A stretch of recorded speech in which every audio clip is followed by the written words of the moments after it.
بسم اللہ الرحمن الرحیم۔ آج سے لگ بھگ 3000 سال قبل مصر پر ایک ظالم اور جابر بادشاہ فرعون کی حکمرانی تھی۔ فرعون نہ صرف ایک سرکش اور جابر بادشاہ تھا بلکہ اس ظالم نے خدائی کا دعویٰ بھی کر رکھا تھا اور خدائے حقیقی کو للکارنے کی جرت بھی کی تھی۔ فرعون نہایت ہی ظالم ترین اور بد کردار شخص تھا۔ اس ظالم نے اپنی رعایا کو حکم دیا تھا کہ وہ اس کے آگے سجدہ کریں، اور جو کوئی بھی اسے سجدہ کرنے سے انکار کرتا وہ ظالم اس پر ظلم کے پہاڑ ڈھا دیتا، یہاں تک کہ اسے قتل کروا دیتا۔ اللہ تعالیٰ نے اس زمانے میں اپنے سچے پیغمبر حضرت موسیٰ علیہ السلام کو مبعوث فرمایا، جنہوں نے بنی اسرائیل کو اللہ کی طرف دعوت دی اور انہیں جھوٹے خدا کی عبادت سے باز آنے کی ہدایت کی۔ لہٰذا فرعون کے دربار میں موجود ایک خاتون نے حضرت موسیٰ علیہ السلام کے دین کو قبول کر لیا اور اللہ وحدہ لا شریک پر ایمان لے آئی۔ ان خاتون کا نام مشاطہ تھا، جو فرعون کے محل میں خادمہ تھیں۔ فرعون نے اسے اپنی بیٹی کی خدمت کے لیے مامور کر رکھا تھا۔ ایک دن وہ فرعون کی بیٹی کے سر میں کنگھی کر رہی تھی کہ اس کے ہاتھ سے کنگھی گر پڑی اور اس کے منہ سے بے ساختہ بسم اللہ نکل پڑا۔ فرعون کی بیٹی نے حیران ہو کر پوچھا کہ تم نے آج عجیب کلمہ بولا، رب تو میرا باپ فرعون ہی ہے، تو پھر تم نے کس کا نام لیا؟ اس نے جواب دیا کہ فرعون رب نہیں، رب تو وہ اللہ ہے جو ہم سب کو روزی دیتا ہے۔ آخرکار اس بات کا فرعون کو علم ہوا کہ وہ خادمہ میرے علاوہ کسی اور کو رب مانتی ہے۔ فرعون نے غصے میں پاگل ہو کر فوراً اس باندی کو پیش کرنے کا حکم دیا۔ جب فرعون نے اسے دربار میں بلایا تو وہ خوشی خوشی دربار میں آئی، اور کیوں نہ آتی، آج تو اس کی محبت کا امتحان کے بعد وصال محبوب کا دن تھا۔ جب وہ باندی فرعون کے سامنے پیش ہوئی تو فرعون نے کہا کہ کیا تو کسی اور خدا کی عبادت کرنے لگی؟ فرمایا کہ ہاں ضرور یہی بات ہے۔ اچھا اس خدا کو چھوڑ دے اور میری خدائی کا اقرار میرے سامنے کر لے۔ فرمایا یہ تو قیامت تک نہ ہوگا۔ فرعون نے حکم دیا کہ اچھا اس عورت کو چومیخا کرو۔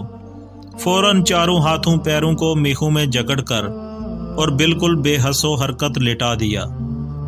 پھر بہت سے سانپ اور بچھو جو اہل اللہ کے کٹوانے کے لیے موجود رہتے تھے منگوائے گئے اور اس عورت کے اوپر ڈال دیے گئے، اور کہا کہ لے اب بھی اس خدا کو چھوڑ دے، نہیں تو پورے 2 ماہ تک اسی عذاب میں ڈالے رہوں گا۔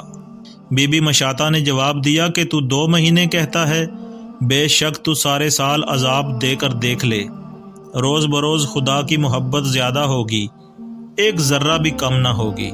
ایمان کی شان یہ ہے کہ جب ایمانی لذت دل میں بھر جاتی ہے پھر کسی طرح سے نکلنے کا نام نہیں لیتی۔ اے فرعون 2 مہینے کیا، اگر تو برسوں تک بھی عذاب دے گا تو بندی اپنے مولا رب العلا کو نہ چھوڑے گی۔ اس نیک بی بی کی 2 لڑکیاں، ایک 4 یا 5 سال کی اور ایک ابھی دودھ پیتی تھی۔ فرعون نے دونوں کو بلا کر پہلے بڑی لڑکی کو ماں کی چھاتی پر لٹا کر ذبح کیا اور پھر کہا لے اب بھی سمجھ جا، نہیں تو اس دودھ پیتی بچی کو بھی اسی طرح ذبح کر دوں گا۔ فرمایا کہ اگر سارے جہان کو لا کر میری چھاتی پر ذبح کر ڈالے تو بھی میں اس محبوب کو نہ چھوڑوں گی۔ یہ سن کر فرعون نے حکم دیا کہ اس چھوٹی لڑکی کو بھی ذبح کیا جائے۔ جب اس معصوم ننھی سی جان کو چھری کے نیچے ماں کی چھاتی پر، جہاں وہ پہلے دودھ پیا کرتی تھی، آج اپنی چھوٹی سی جان اس نعمت کے شکریہ میں راہ مولا میں قربان کرنے کے لیے لٹائی گئی۔ ماں کی آنکھوں میں آنسو بھر آئے۔ 6 مہینے کی جان نے با آواز بلند کہا، ہائے اماں روتی کیوں ہو؟ وہ جنت تمہارے لیے تیار ہو رہی ہے۔ اے ماں جنت میں پہنچ کر دیدار الہی نصیب ہوگا۔ ماں بچی سے یہ تعجب کی بات سن کر پوری طرح مضبوط ہو گئی۔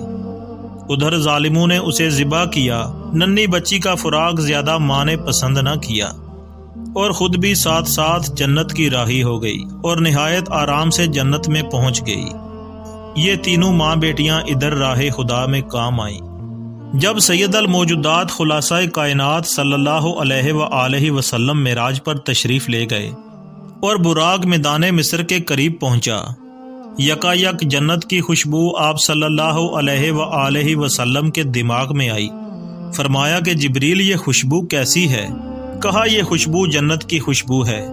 حضرت جبریل علیہ السلام نے فرمایا یا حضرت، جنت تو یہاں سے بہت فاصلے پر ہے لیکن یہ فرعون کی دختر کی کنگھی کرنے والی عورت کی قبر کی خوشبو ہے۔